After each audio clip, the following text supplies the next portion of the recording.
ildə. Şeirlər, nəğmələr xoş yeni ildə. Hər zaman mehriban həmrəy olaq biz. Olsun əhvalımız xoş yeni ildə.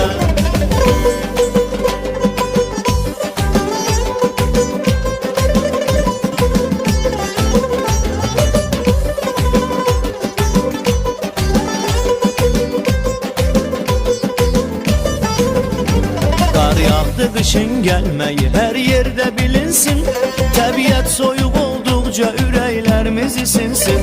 Bol ruzi gətirsin yeni il öz gəlişi ilə. Xoş günlər içində yaşasın, hamı sevinsin. Xoş gəlib şaxtalı qış yeni ildə. Şeirlər, nəğmələr xoş yeni ildə. Hər zaman mehriban həmrəy olaq biz. Olsun əhvalımız xoş yeni ildə. Hər zaman mehriban həmrəy olaq biz. Olsun əhvalımız xoş yeni ildə.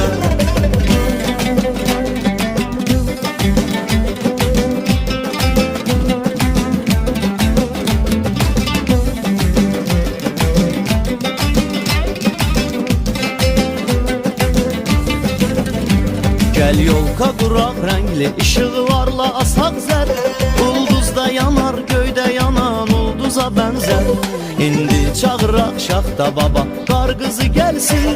Sən də oxu qış nəğməsin onlarla bərabər. Xoş gəlib şaxtalı qış yeni ildə. Şeirlər, nəğmələr xoş yeni ildə. Hər zaman mehriban həmrəy olaq biz. Olsun əhvalımız xoş yeni ildə. Hər zaman mehriban həmrəy olaq biz. Olsun əhvalımız xoş yeni ildə.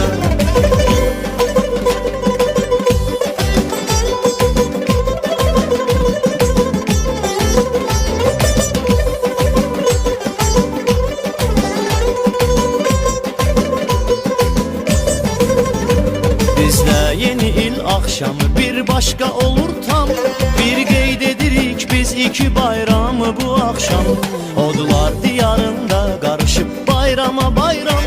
Baxdıqca öz həmrəyliyimizdən alaq ilham. Xoş gəlib şaxtalı qış yeni ildə. Şeirlər, nəğmələr xoş yeni ildə. Hər zaman mehriban həmrəy olaq biz. Olsun əhvalımız xoş yeni ildə. Hər zaman mehriban həmrəy olaq biz. Olsun əhvalımız xoş yeni ildə.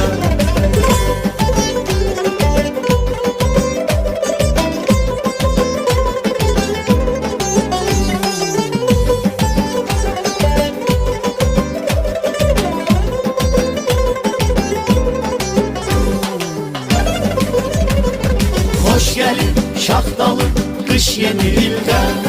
Şeirlər, nəğmələr xoş yeni ildə. Hər zaman mehriban həmrəy olaq biz. Olsun